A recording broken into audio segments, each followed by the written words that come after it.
qui nous donne de bonnes idées pour la suite l'année prochaine. Je voudrais évoquer avec vous quelques sujets, notamment les outils de promotion de la ville durable que l'on a développés au niveau du gouvernement en France et qui ne marchent que si l'État, les villes, les entreprises, les universités travaillent ensemble pour concevoir et gérer cette ville durable. Des échanges que nous avons eus suite aux questions, je vois que l'on partage à peu près la définition de la ville durable. Effectivement, on conçoit la ville durable comme la ville qui concerne tous ses habitants, c'est-à-dire qui ne crée pas ni des ghettos de riches ni des ghettos de pauvres, mais qui crée des villes où tout le monde vit ensemble. La ville durable, c'est celle qui a un objet de résilience au changement climatique, donc pas seulement lutter contre les changements que l'on connaît aujourd'hui, mais déjà concevoir la ville en fonction des changements climatiques qui auront lieu les prochaines années.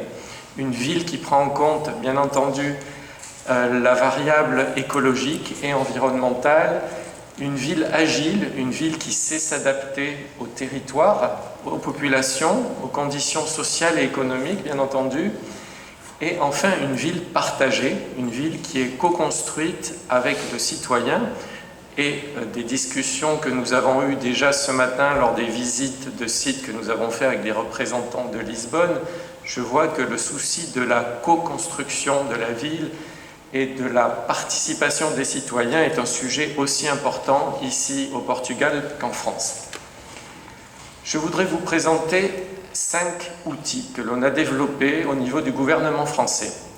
Le premier outil s'appelle Écocité. C'est un programme qui a été développé il y a maintenant presque 10 ans, essentiellement visant les grandes villes, les aires métropolitaines en France. C'est un projet qui visait à corriger les erreurs d'urbanisme que l'on a fait dans les années 1960 à 1980, notamment quand on a créé des villes très rapidement parce qu'il fallait loger les nouveaux habitants, et on a conçu des villes dortoirs, souvent à la périphérie des centres-villes, sans penser au système de transport qui permettait aux habitants d'aller travailler ou d'aller faire leur commerce, faire des activités, trouver les services publics qu'ils ne trouvaient pas forcément dans leur quartier au centre-ville. C'était aussi corriger les erreurs d'urbanisme que l'on a fait en construisant de grandes unités d'habitation sans âme, où il est difficile aux habitants de vivre ensemble.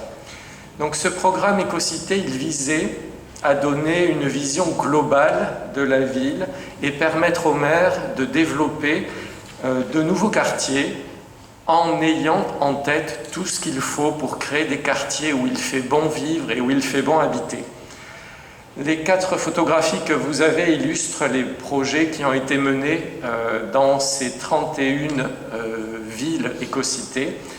Le premier exemple est une tour à énergie positive qui se trouve à Strasbourg. C'est une tour qui dégage plus d'énergie qu'elle n'en consomme grâce à une population mixte, des habitants qui sont là le soir mais qui ne sont pas là dans la journée, des entreprises qui, à la différence, consomment de l'électricité pendant la journée mais dont les locaux sont vides la nuit, avec donc des matériaux bioclimatiques et des systèmes d'énergie renouvelable. On passe aujourd'hui dans notre vision des écocités et des villes de demain, non pas une logique de bâtiments à énergie positive, mais de quartiers à énergie positive, donc en incluant toute une réflexion sur ce que l'on appelle les smart grids, donc les réseaux d'énergie qui permettent de communiquer de bâtiment à bâtiment et d'économiser globalement les ressources et moins polluer à l'échelle d'un quartier. La deuxième photo est un bâtiment dans la zone nord de Marseille. C'était une des villes les plus pauvres de France, au moins dans ce quartier-là. Et tout un quartier a été conçu, d'une part, de façon à mener plus de qualité de vie et de service aux citoyens, mais également avec le test d'une innovation technologique qui est une boucle d'eau de mer qui permet de chauffer et de refroidir ce quartier. De nos échanges avec les représentants de Lisbonne, j'ai compris que vous aviez ici aussi, près du quartier des Nations, un exemple similaire d'une telle boucle d'énergie marine. Ce programme Éco-Cité a permis également à plus d'une cinquantaine de villes françaises de développer des systèmes de transport sur voie propre. En France aujourd'hui, quasiment toutes les villes ont la volonté très forte de limiter la place de la voiture, de limiter la circulation et donc de redonner de l'espace de vie aux piétons, aux vélos et aux autres modes de développement doux. Et puis enfin, dernière photo, la préservation des espaces verts qui est un enjeu très fort dans nos villes aujourd'hui, notamment depuis que l'on connaît en France des vagues de chaleur qui peuvent durer comme cet été de 2 à 3 semaines et donc la volonté de lutter contre les îlots de chaleur. Deuxième outil développé, les écoquartiers. Cet outil est conçu sur une base territoriale beaucoup plus petite, donc à l'échelle d'un quartier de ville, soit pour rénover un quartier existant, soit pour créer de nouveaux quartiers. C'est un outil qui repose sur la volonté des municipalités. Les maires doivent prendre, lorsqu'ils se lancent dans une demande de labellisation d'écoquartier, 20 engagements. Des engagements qui visent différentes actions. Des engagements sur la façon dont ils conçoivent cet écoquartier, donc avec les habitants, avec les entreprises qui sont sur ce territoire, des engagements sur l'adaptation de ce quartier au changement climatique, donc en prenant en compte la résilience, des engagements sur une adaptation de l'environnement dans cette ville, donc comment reverdir ces quartiers, et enfin une série d'engagements sur l'utilisation de matériaux locaux avec des entreprises qui sont sur ces territoires, des engagements sur des méthodes d'économie circulaire, donc de limitation de production des déchets, toute une réflexion sur la réutilisation de ce qui existe et bien sûr un engagement à travailler avec les habitants sur la façon de promouvoir les bons gestes, les bonnes pratiques, donc une éducation au développement durable et à l'économie circulaire. Ces écoquartiers ont un grand succès en France. On en avait un peu plus de 500 l'année dernière et notre objectif à la fin de cette année est d'en avoir 800. Et ils s'adaptent, vous le voyez, à un peu tous les types de villes, des grandes métropoles, mais aussi des petites villes, et y compris des villes dans nos départements d'outre-mer, donc qui connaissent des conditions climatiques et géographiques très différentes. Ce label, il est divisé en 4 étapes. Un premier label, lorsque le maire prend ses 20 engagements. Un deuxième label, lorsque les premiers travaux sont lancés. Un niveau 3 de labellisation, lorsque le quartier est donné aux habitants, aux commerçants, aux administrations, donc ils prennent en charge les constructions qui ont été réalisées. On s'est aperçu il y a 2 ans que ces 3 niveaux de labellisation n'étaient pas suffisants. En discutant avec les habitants, on s'est rendu compte qu'il y avait des plaintes sur ces premiers écoquartiers, notamment des plaintes assez fréquentes sur l'insuffisance en matière acoustique, le bruit dans les habitations qui avaient été conçues.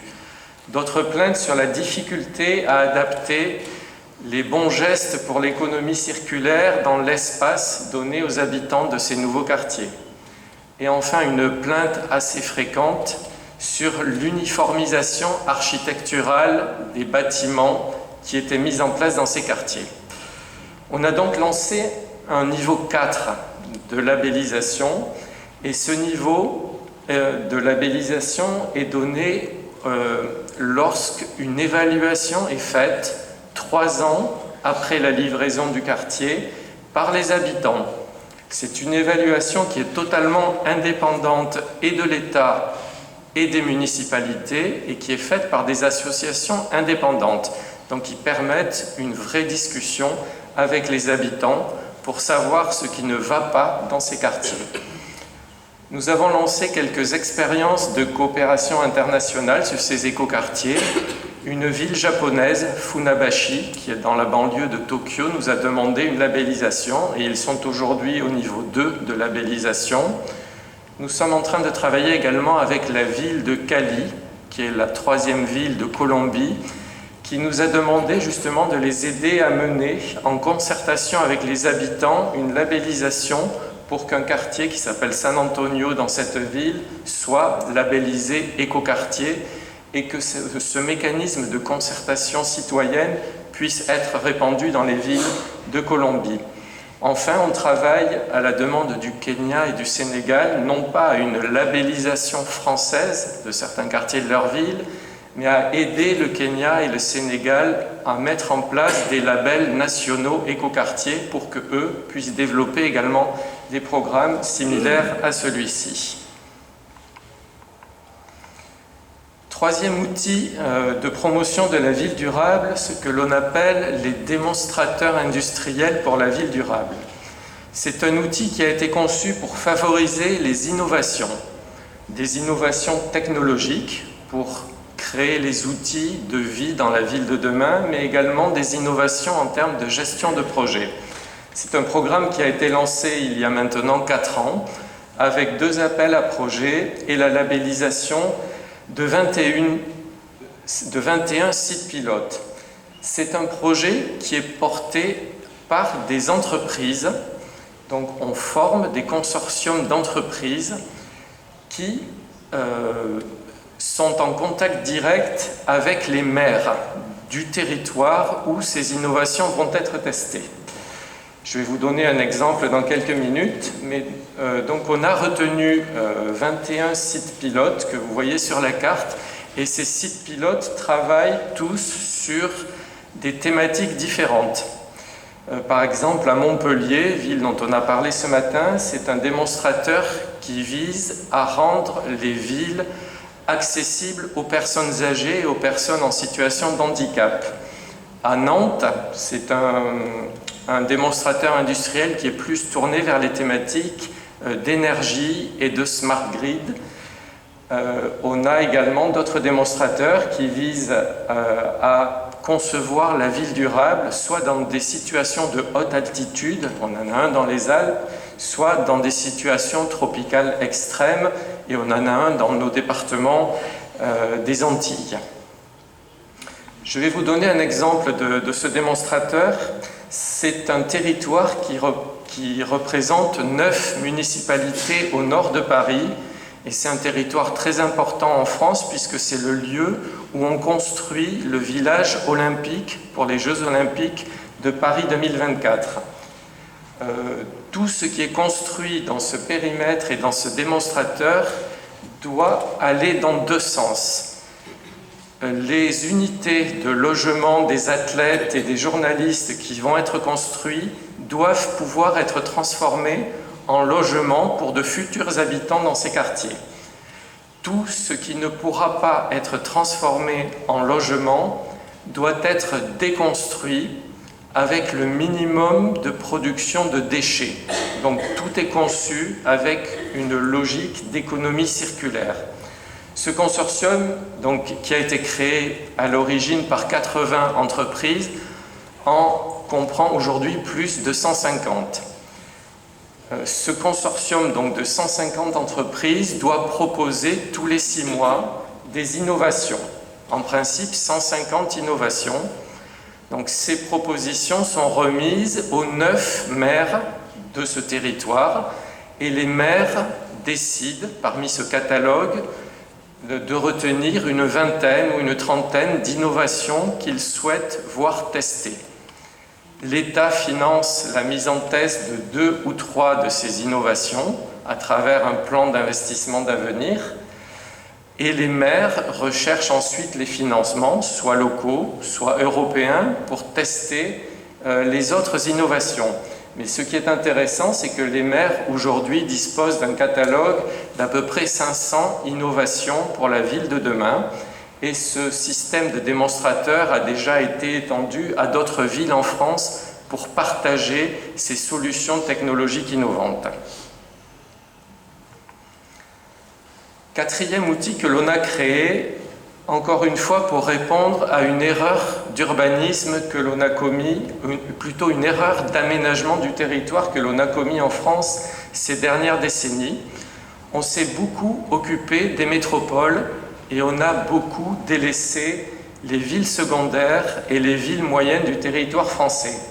Aujourd'hui, on se retrouve avec plus de 500 villes qui perdent de la population, qui n'ont plus d'emploi au centre-ville, qui n'ont plus de commerce dans les cœurs de ville, et donc on a lancé une action appelée Cœur de ville, qui vise à rénover les habitations du centre-ville, qui sont souvent des bâtiments très anciens, et en même temps en y refaisant venir des commerces et des activités. Donc redonner de l'attractivité à ces villes, à la fois de l'attractivité pour des habitants, mais aussi, puisqu'il y a un volet patrimoine, redonner de l'attractivité touristique à ces villes. Ce programme a été lancé il y a 2 ans et marche de façon plutôt très positive, et ce pourrait être un axe d'échange entre la France et le Portugal ces prochains mois. C'est une diapositive qui vous montre un peu les axes de réflexion sur le cœur de ville qui comprennent à la fois les bâtiments, avec les questions d'efficacité énergétique du bâtiment dont on a beaucoup parlé ce matin, de mobilité, puisque dans ces villes, il n'y a pas vraiment de possibilité financière de mettre en place des systèmes de bus à efficacité vraiment très forte qui permettent aux habitants d'avoir dans les 10 ou 15 minutes un bus qui arrive et qui les amène où ils veulent. C'est aussi un programme donc, qui a un volet patrimonial, mais également un volet environnemental. Enfin, tout dernier outil que l'on vient de créer et dont on vient de sélectionner 24 sites pilotes, les territoires d'innovation. C'est un programme de l'État qui vise à aider des territoires. Et ces territoires, c'est plutôt des associations de territoires, à la fois des métropoles, des villes périurbaines, mais également des petites communes rurales, pour les aider à concevoir des innovations pour la ville de demain, dans les thématiques qui sont citées, donc essentiellement la transition numérique, la transition énergétique, des mobilités propres, mais également l'adaptation de tous les territoires à l'économie circulaire, à l'offre de qualité de vie à travers la santé et l'éducation. Ces alliances territoriales sont importantes et elles sont aidées par les thématiques dégagées de façon à ce que toutes les villes travaillent ensemble dans le même objectif.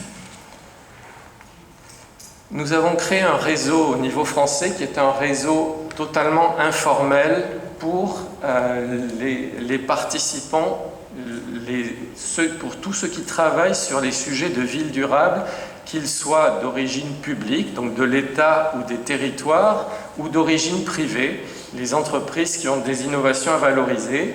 Et Vivapolis travaille en partenariat, bien sûr, avec les villes françaises et avec des gouvernements étrangers pour mettre en place des échanges de bonnes pratiques et des échanges d'expertise dans tous les domaines de la ville durable. Je vous remercie pour votre attention.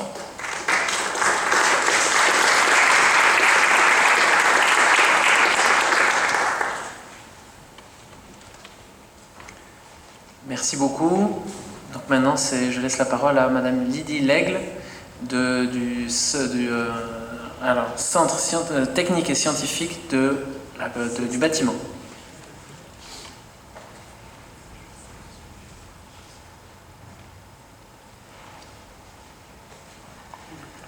Bonjour, merci de cette invitation de venir aujourd'hui partager certaines expériences avec vous.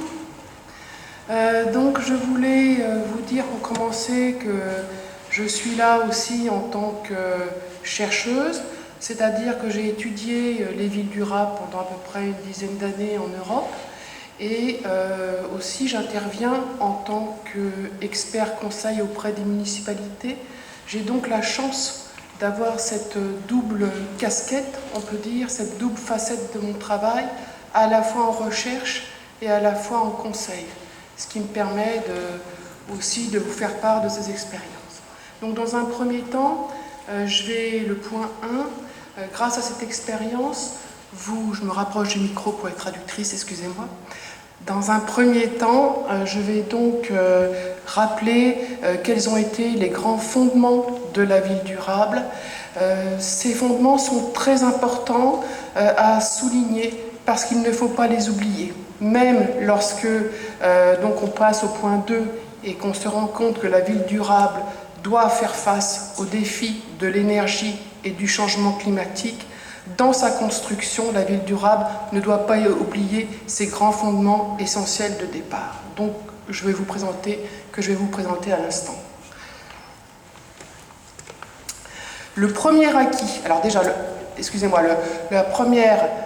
premier enseignement lié aux villes durables, c'est qu'une ville durable se construit sur le temps long.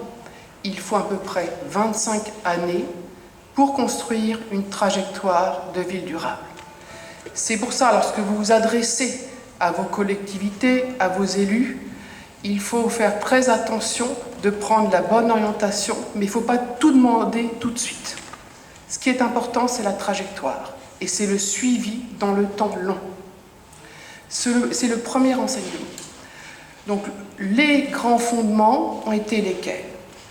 Le premier fondement, ça a été, partout dans les pays européens, l'articulation entre une planification urbaine à l'échelle des agglomérations, des grands territoires, et la définition des projets urbains qui s'inscrivent dans cette planification.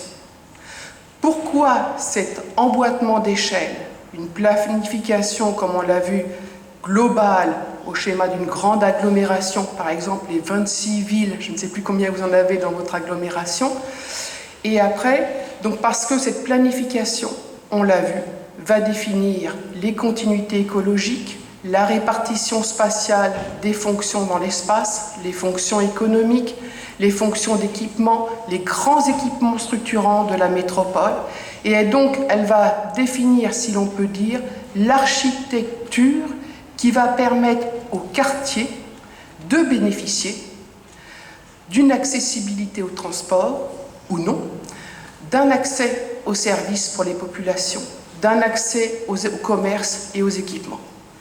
Il faut donc absolument pouvoir coordonner ces deux niveaux de la planification territoriale avec celle de l'aménagement urbain à petite échelle.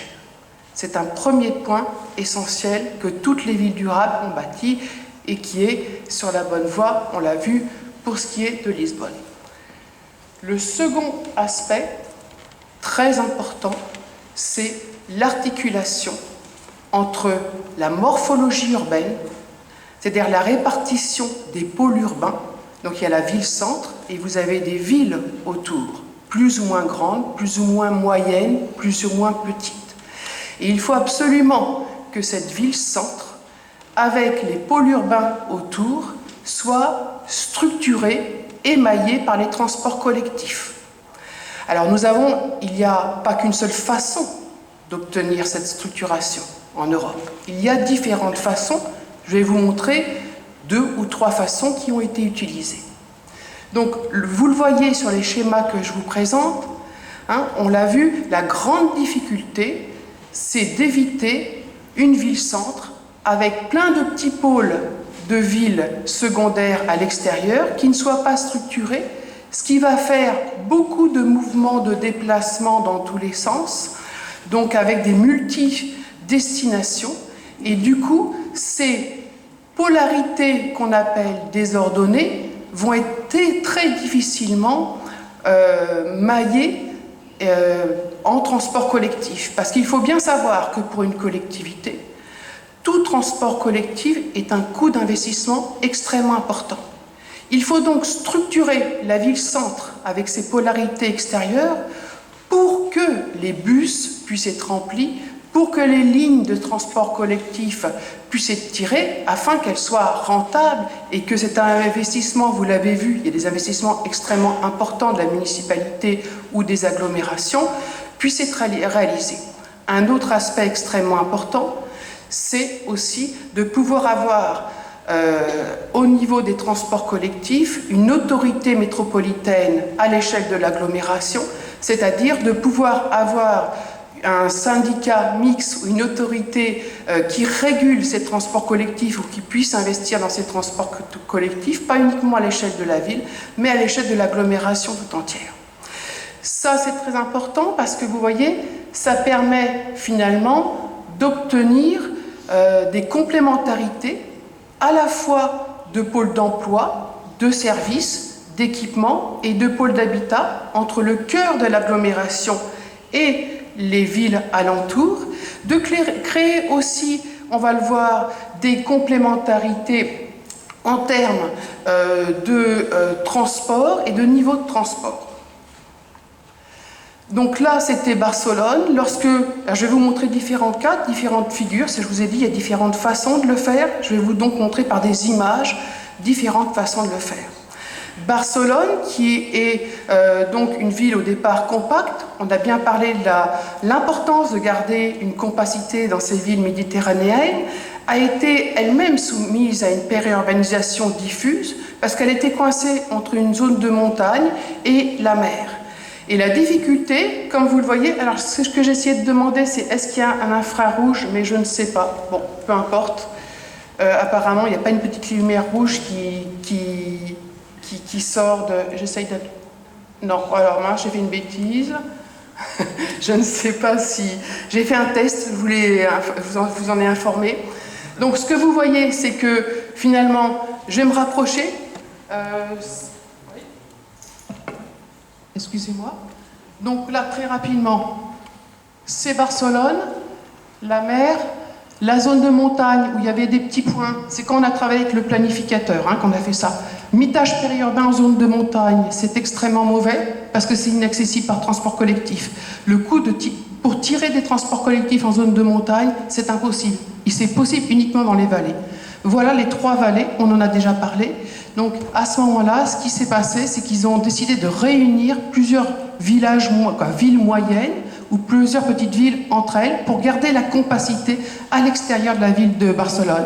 Et là, qu'est-ce qui se passe? On peut tirer un TER, on peut tirer un tram, on peut tirer un transport dans les vallées parce que c'est aussi moins cher. Donc ça, c'est la façon un petit peu méditerranéenne a été d'articuler, vous voyez, pour pouvoir tirer, être en mesure, en possibilité d'avoir cette accessibilité en transport collectif qui est extrêmement importante. Donc la seconde façon, c'est la méthode allemande. Donc cette méthode allemande, elle travaille déjà en réseau de villes.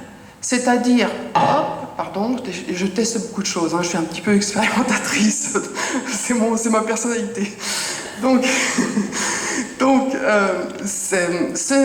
là, les villes allemandes, elles disent quoi? Ce qui est premier, c'est l'accessibilité aux équipements scolaires, éducatifs, aux fonctions administratives.